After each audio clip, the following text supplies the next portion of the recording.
జగన్మాత భవానీ ఆశీర్వాద సంపన్న ప్రౌఢ ప్రతాప పురందర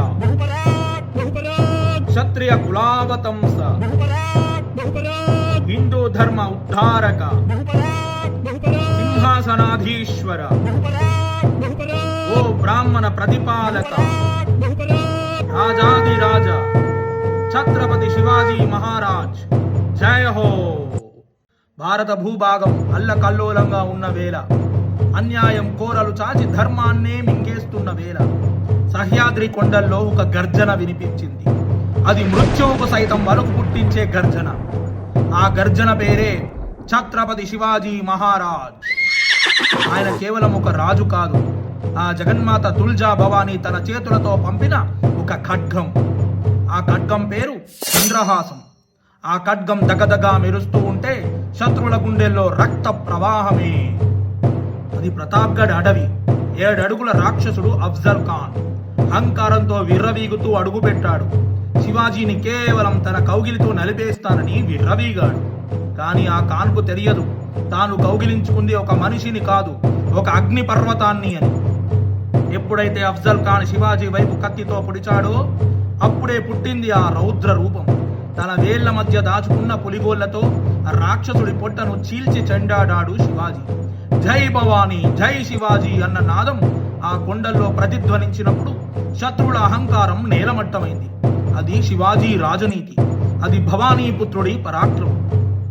కానీ ఈ స్వరాజ్యం కేవలం విజయాలతో రాలేదు, అది వీరుల రక్తంతో తడిసి పుట్టింది.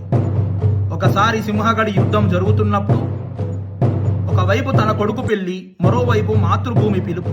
పెళ్లి పీటల మీద ఉండాల్సిన తానాజీ మలుసరే మృత్యు పీటల మీద యుద్ధం చేశాడు. చేతిలోని డాలు ముక్కలైతే వెనక్కి తగ్గలేదు. తన ఎడమ చేతినే డాలుగా మార్చుకొని రక్తం ఓడుతున్నా శత్రువులను చీల్చి చెండాడి కోటపై భగవా ధ్వజాన్ని ఎగరవేశాడు. కోట గెలిచారు, కానీ తన ప్రాణమిత్రుడు తానాజీని కోల్పోయిన శివయ్య గుండె చెరువయ్యింది.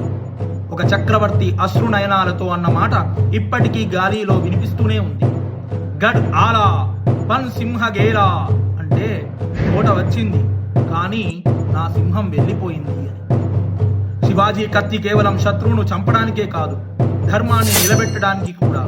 ఒకసారి యుద్ధంలో కళ్యాణ్ సుబేదార్ను ఓడించిన మరాఠా సైన్యాధిపతి అబాజీ సోందేవ్ సుబేదార్ కోడలని బందీగా పట్టుకొచ్చి శివాజీ ముందు నిలబెట్టాడు. అంటే అప్పట్లో శత్రువుల మహిళలను బందీలుగా చూడడం ఒక ఆచారం. కానీ ఆ అందమైన యువతిని చూసి శివాజీ ఏమన్నారో తెలుసా?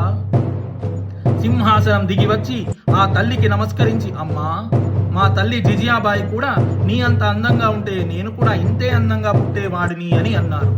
పరస్త్రీని తల్లిగా భావించిన ఆ మహోన్నత సంస్కారం చూసి ఆ యువతి కళ్ళలో నీళ్లు తిరిగాయి.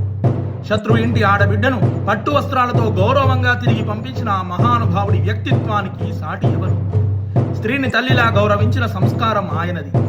శత్రువును గడగడలాడించిన పరాక్రమము ఆయనది. ఆయన ఒక శకం, ఆయన ఒక చరిత్ర. జయ హో ఛత్రపతి.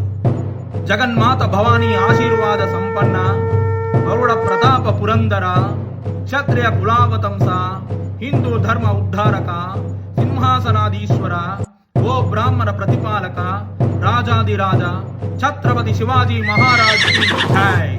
జై భవానీ, జై శివాజీ. జై భవానీ, జై శివాజీ.